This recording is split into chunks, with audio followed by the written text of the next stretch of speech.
Newt Gingrich, former House Speaker, Fox News contributor, among many other things. How are you, sir? And good day, and it's great to have you back today. I'm doing great. We brought you in to talk about the headlines of the day. We'll get to that in a moment, but let's talk about the latest headlines from the last 30 minutes. Bill Barr, do you know him? Do you like the pick? Heather Nauert at the UN, do you like that pick? Well, let me say, first of all, I worked with Bill Barr back in the first Bush administration and before that, and I've watched him ever since. He has great integrity. He is very smart.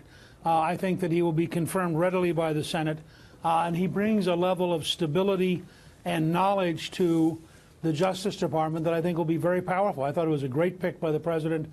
And it's interesting to me, in the middle of all this talk about Mueller and all this noise, here you have the president making a great pick for Attorney General and a very solid pick for the UN. Heather Nauert has worked very closely with Secretary Pompeo. She's been in the room for 2 solid years. And while Tillerson didn't have her in his inner circle, she was nonetheless in the State Department working issues, working with the president and his team.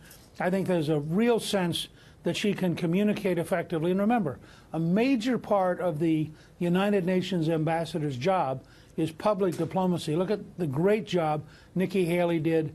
And I think that Heather Nauert is a very good choice in the same tradition. Obviously, Bill Barr is a person you know, as you said, Speaker, would face some tough questioning in the confirmation process over how he would handle the ongoing Mueller investigation. Knowing him and his work, how do you think he will handle that questioning process? Look, he's going to be very professional. He's going to be very, very well prepared. He will have thought all of this through, and he will, frankly, know far more than most of the senators who are questioning him. I think he's going to take a very solid position. He will be responsible.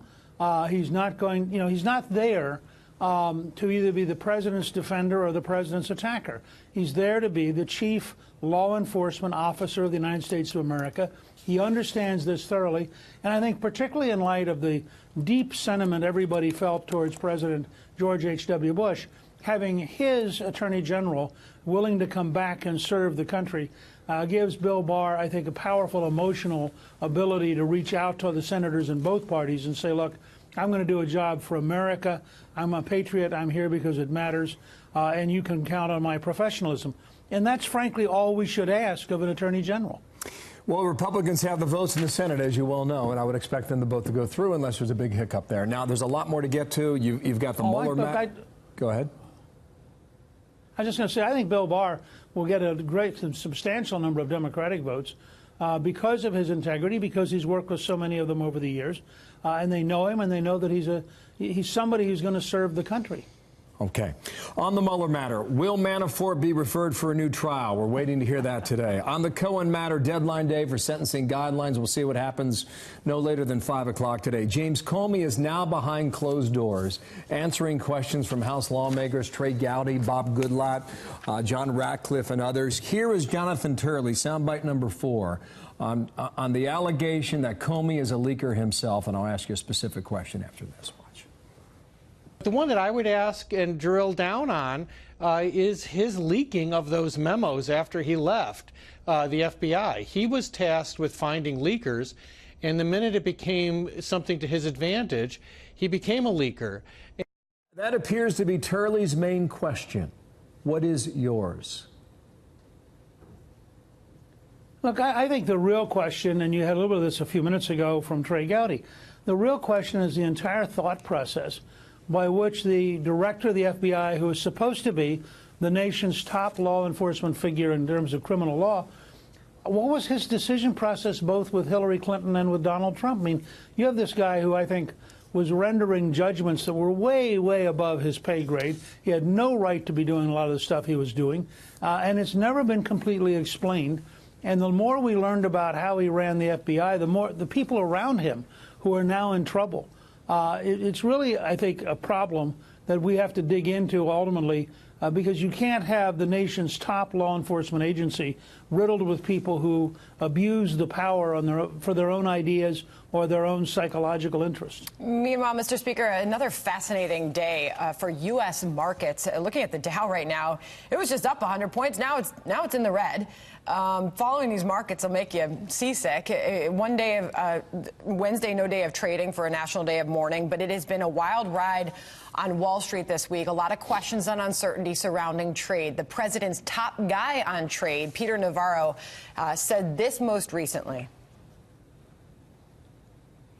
We're going into this clear-eyed. At the end of 90 days, if they don't do what they say they're going to do, then we put the tariffs up more, and that's a good outcome because we are defending this country from Chinese economic aggression. Everybody in Washington now agrees that China is a bad actor doing bad things. The only disagreement we have is what should be done about it.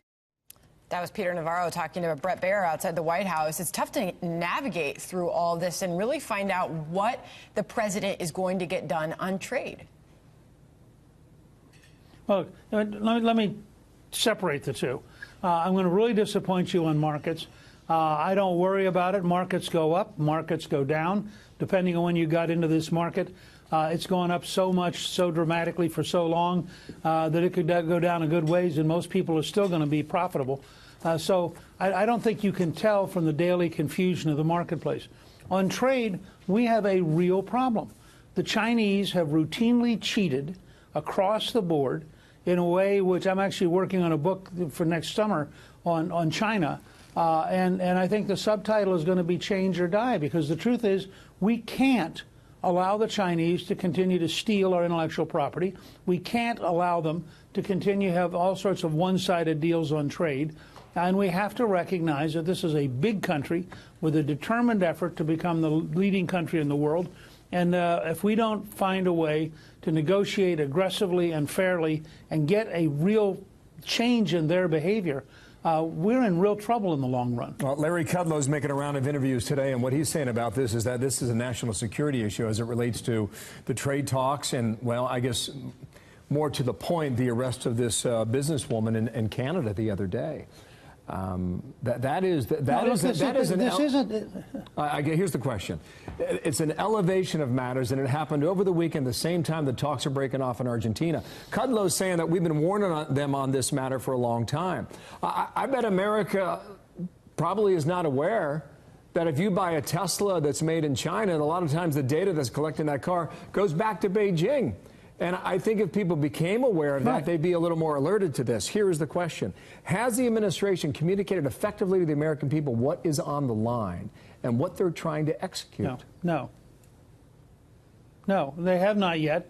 And it's a major challenge to all of us.